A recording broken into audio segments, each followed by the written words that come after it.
why do you feel it's important to be a part of the network for new movies as a filmmaker today, right now, today? I think the bridge towards distribution, I think that alongside of the collaboration, the idea that everyone here wants to see a change. Mm-hmm. People are unhappy with what is going on in this country. I mean, what went on in the Industrial Revolution, the technological revolution of even the late 70s, let's say we were talking about VHS or television in the 50s, 40s. You know, when technology booms, content should boom. Mm-hmm. I think in the 60s and 70s, when you had a discontent with what was going on in America, you had the people banding together. You had the marches on Washington, and people were able to make a change. I think with the internet nowadays, being able to reach millions of people within seconds, and for people to be able to band together on sites like, you know, social networking sites like MySpace or the countless others, we should be able to make as much change as they did back then. Maybe that's not, you know, putting together people marching on Washington, but it's putting together this network, or putting together people that can speak up, you know, through this technology. And I think that is what is one of the great things about this network that your company has put together.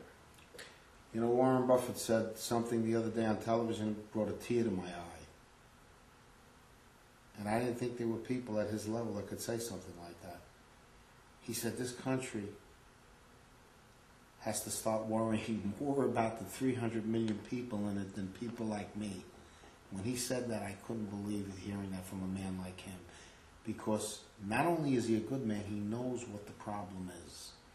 And thinking about the 300 million people is exactly what you're saying in our field as a part of those 300 million that are how many out there that have something to say,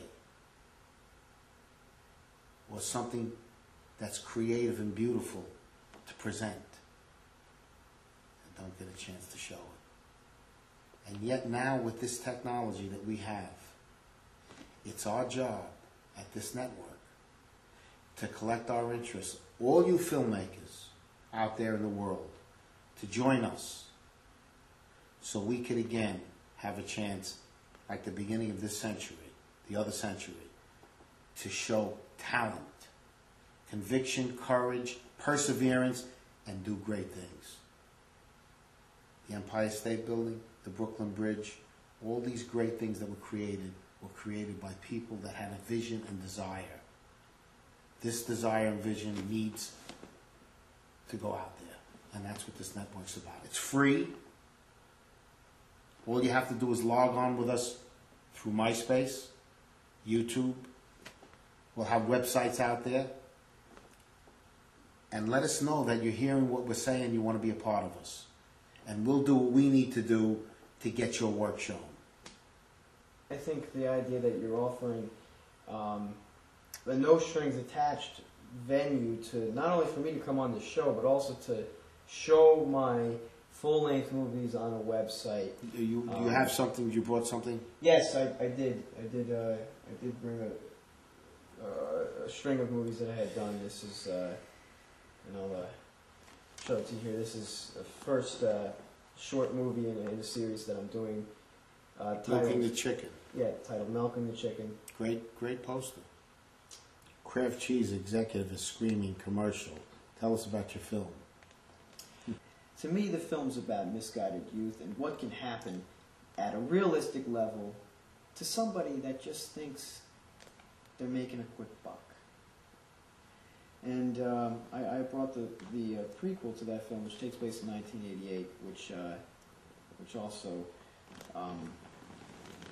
follows that theme to Milking the Chicken. Shadows over Sugar, the prequel to Mark Nistico's Milking the Chicken.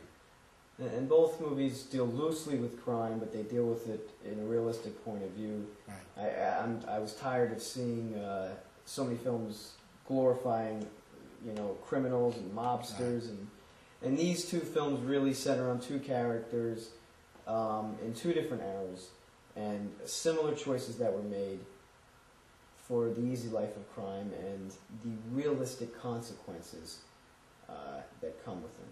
Well, we focus again on acting and story and character, unlike the big Hollywood movies, the bigger budget films that are special effects and buildings fall down and cars blow up, and somehow sort of the elements of theme and sensitivity are lost, and the audience, as a result, are lost also.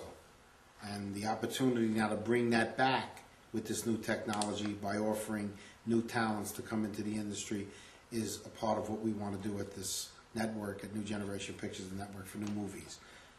So, Mark, thanks for coming on. Appreciate it. And we'll be showing these films soon. And again, I repeat, log on to MySpace or YouTube and see what we're all about and join us. And again, it's free. And we're doing everything we can to get this thing up and going so we can show your films. I thank you for listening, and on behalf of New Generation Pictures and the Network for New Movies, we hope to see you soon. Take care.